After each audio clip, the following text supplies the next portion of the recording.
नमस्कार, प्रणाम।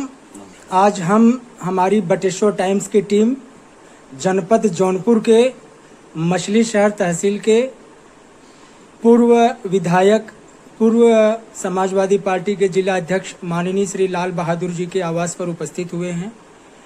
यहाँ पे हमारी टीम सर्वे के हिसाब से जनता के बीच गई और जनता के डिमांड के अनुसार हमारी टीम यहाँ पहुंची हुई है। आखिर जनता इनके बारे में इनको अपना देवतुल्य क्यों मानती है? क्या कारण है इसका? इस कारण के पीछे किसका आशीर्वाद है, या इनके पूर्वजों का आशीर्वाद है, या क्या कहा जाए? किस कारण से इनके रोम रोम में बचपन से लेकर आज तक कितना समाज सेवा भरा हुआ है? आइए इसी विषय पे जानकारी प्राप्त करने के लिए हमारी चैनल रूबरू हुई है नेताजी के समक्ष। नेताजी, आपका हमारे बटेश्वर टाइम्स चैनल पे हार्दिक स्वागत, बंधन और अभिनंदन है। हम आपसे शुरुआत में यही प्रश्न पूछना चाहते हैं जनता की डिमांड पे। आखिर आपके अंदर ये जो देवतुल्य जो है समाज सेवा करने की भावना पैदा हुई है, ये आपके प्रेरणा कहाँ से मिली? किस रूप में आपको जो है इस मानव शरीर में इस रूप में समर्पित करने के लिए प्रेरित किया है? देखिए, ऐसा कुछ नहीं है, ये पूर्वजों का एक तरीके से उनका आशीर्वाद है और उनकी भाव और भावना को लेकर के मेरे मन में जब ये आया कि जनहित, जनता की सेवा करना, तो जनता की सेवा करना और सामाजिक और राजनीतिक जीवन जीना ये पेशे का विषय नहीं है। क्योंकि पेशा ही करना होता तो बहुत काम थे हमारे सामने जी। हर चीज, खेती करना भी पेशे का काम है, मास्टरी करना भी पेशे का काम है, वकालत करना भी पेशे का काम है। लेकिन समाज की सेवा करना वो जाति, धर्म और मजहब, दल और पार्टी से भी ऊपर उठ करके, चूंकि ये काम जो है पेशे का नहीं है, इसमें जनता की हित कैसे होगा, जनता की भलाई कैसे होगी, उनके विकास के लिए, उनके उत्थान के लिए प्रयास करना, ये भावना बनी, इसलिए मैं इन काम। अच्छा नेताजी, आप एक चीज ये हमें हमारी चैनल के माध्यम से जनता को बताइए कि आपने राजनीति सफर जो है जमीनी स्तर से शुरू किए हैं और जमीनी स्तर से करते हुए आज आप शीर्ष पे पहुंचे हुए हैं, और इस समय के दरमियान यहाँ की जनता आपको आम इंसान न मान के अपना देवता मानती है। इस पे आप क्या कहना चाहेंगे? देखिए, इस पर कहना सिर्फ ये है कि जब समाज की सेवा करने का मन बन गया तो मैं तो शुरू से ही गांव की पंचायत से लेकर के देश की पंचायत तक का चुनाव में लड़ा हूं और गांव की पंचायत से लेकर के प्रदेश की पंचायत तक चुना भी गया हूं। देश की पंचायत का चुनाव लड़ने के बाद वहां नहीं जा पाया, ऐसी दशा में ये भावना बनी, तो इसलिए जनता के बीच में पहले से शुरू से ही ये भाव बना, पद पर रह करके भी और पद पर न रह करके भी उनके हित के लिए, उनके विकास के लिए, उनके सम्मान के लिए सोचा करता हूँ। ये भावना जो है बन गई, दूसरा कोई विषय नहीं है, जनहित और सबसे बड़ा हित होता है।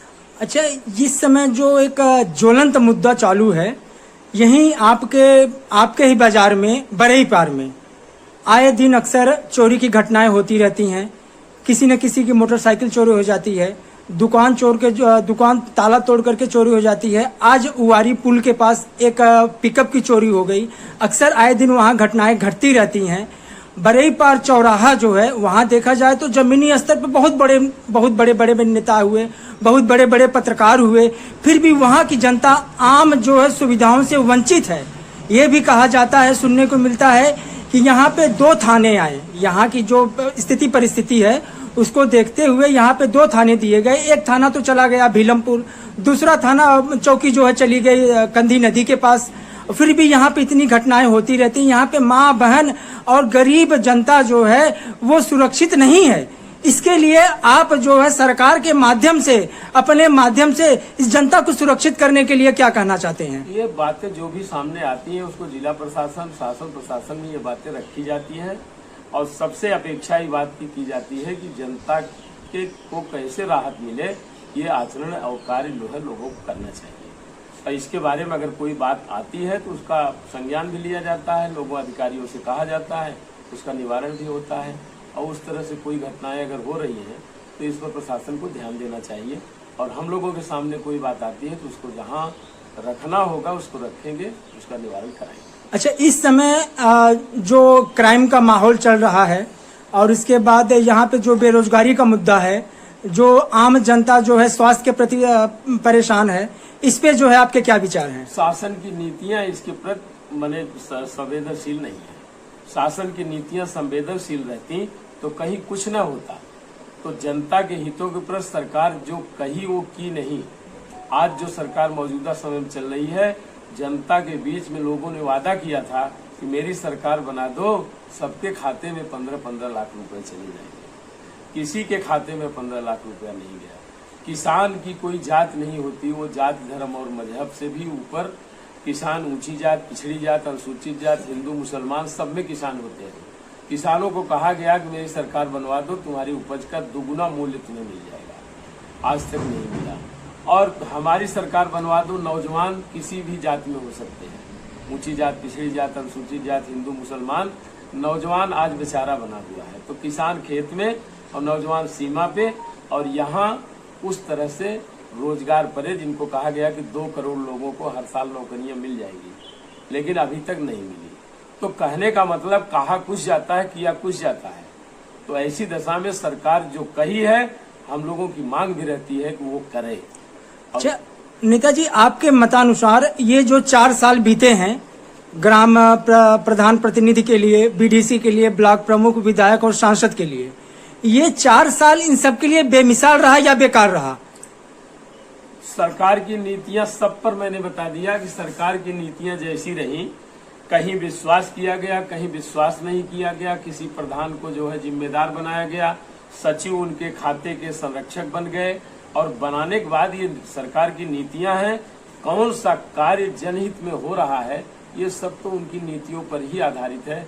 उसी तरह से लोग अपना काम करते हैं।